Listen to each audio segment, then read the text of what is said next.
नमस्कार दोस्तों, कृष्णा ज्योति YouTube channel में मैं रिची रोहित आपका हार्दिक अभिनंदन करता हूं। दोस्तों, आज चर्चा करेंगे बिहार चुनाव के घटनाक्रम की। ज्योतिष के माध्यम से जानेंगे कि क्या असर डालेगा बिहार का चुनाव पूरे देश पर।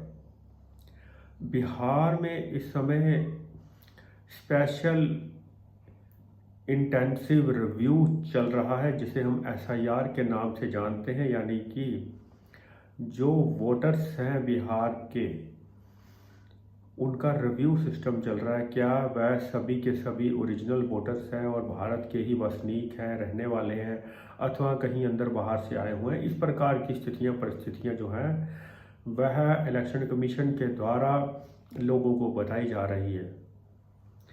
लेकिन हमें दो चीज़ें यहाँ पर स्मरण रखनी बेहद ज़रूरी कि शनि जो है मीन राशि में वक्री अवस्था में है और बिहार चुनाव के समय यह वक्री अवस्था में ही रहने वाले हैं, जो कि दुविधाजनक होगा केंद्र सरकार के लिए।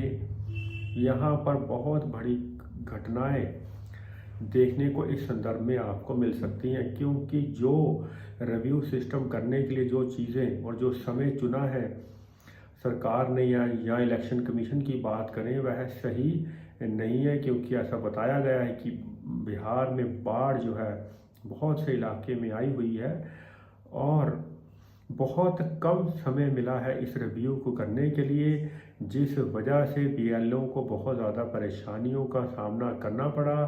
और ऊपर से शनि देव जो हैं वक्री अवस्था में मौजूद, और आने वाले समय में यानी 2027 की बात करें, अगस्त के बाद की, तो नीच अवस्था में आने वाले हैं, जो कि लोकतंत्र के लिए शुभ संकेत कतई नहीं होते।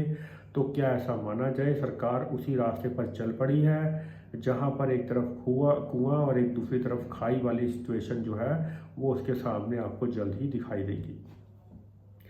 ऐसा हम इसलिए कह रहे हैं दोस्तों कि ग्रह गोचर की स्थिति परिस्थिति और भारत की कुंडली की यदि आप विवेचना करते हैं और उसको एनालाइज करते हैं तो आपको चीज़ें समझ में आने लगेगी कि इससे पहले जब शनि जो है नीच अवस्था में आए थे 1998 की यदि बात करें, तब भी स्थितियां शुभ नहीं थी। और आपने देखा होगा कि कई सरकारें आई, ढुलमुल तरीके से कई सरकारें बनी और गिर भी गई। फिर कभी कोई प्रधानमंत्री बना और कभी कोई, कभी इंद्र कुमार गुजराल आए, कभी एच डी देवगौड़ा आए, लेकिन कभी अटल बिहारी वाजपेयी आए। स्थिर सरकार देश को नहीं मिल पाई। तो इस वजह से बेहद ज़रूरी रहेगा यह जानना कि यदि लोगों को इससे संतुष्टि नहीं होती है, जो प्रक्रिया चुनाव में इलेक्शन कमीशन ने जो अपनाई है वोटर्स को रिव्यू करने की, तो यहाँ पर बहुत सारा देश में आंदोलन हो सकता है। विद्रोह होने की संभावना जो है वह प्रबल रूप से दिखाई देती है। यह कतई शुभ संकेत जो है सरकार के लिए, देश के लिए नहीं माना जा सकता। शनि का जो गोचर का जो नीच राशि में आना, शनि 12वें स्थान में नीच राशि में रहेगा भारत की कुंडली के हिसाब से।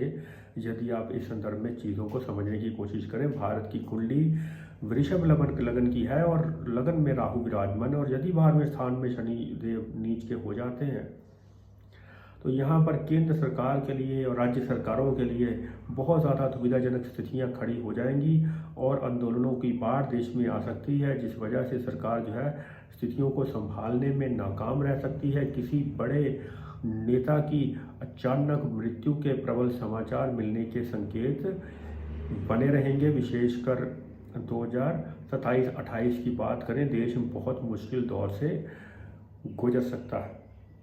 नफरत की आंधी देश में चल रही है। पिछले 5-7 सालों से देखा जाए तो कभी औरंगजेब की कब्र खोदी जा रही है और कभी टीपू सुल्तान की, जिस वजह से देश में जो है तनावपूर्ण माहौल आने वाले समय में और ज़्यादा ये तनाव जो है बढ़ता हुआ दिखाई दे रहा है। और बहुत सी राज्य सरकारें और केंद्र सरकार का गिरना लगभग ग्रह गोचर के हिसाब से तय माना जा रहा है।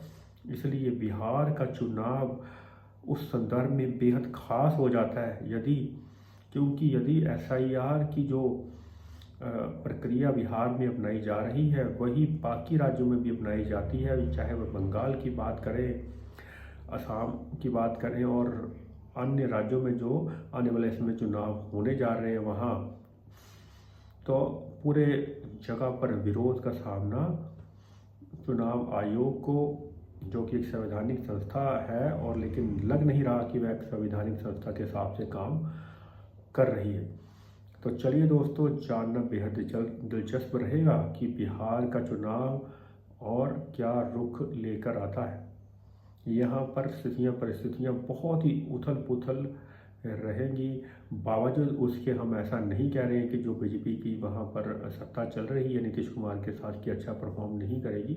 हो सकता है इस सारे घटनाक्रम के बावजूद भी बीजेपी ठीक ठाक अपनी इज्जत बचाने योग्य सीटें जो है वह प्राप्त कर सकती है। फिर आने वाले समय में हम ज़रूर आपको बताएंगे कि कितनी सीटों पर कौन सी पार्टी विजयी हो सकती है। यह तब बताएंगे जब चुनाव की तारीखों का ऐलान हो जाएगा। तब तक नमस्कार दोस्तों, जय श्री कृष्ण।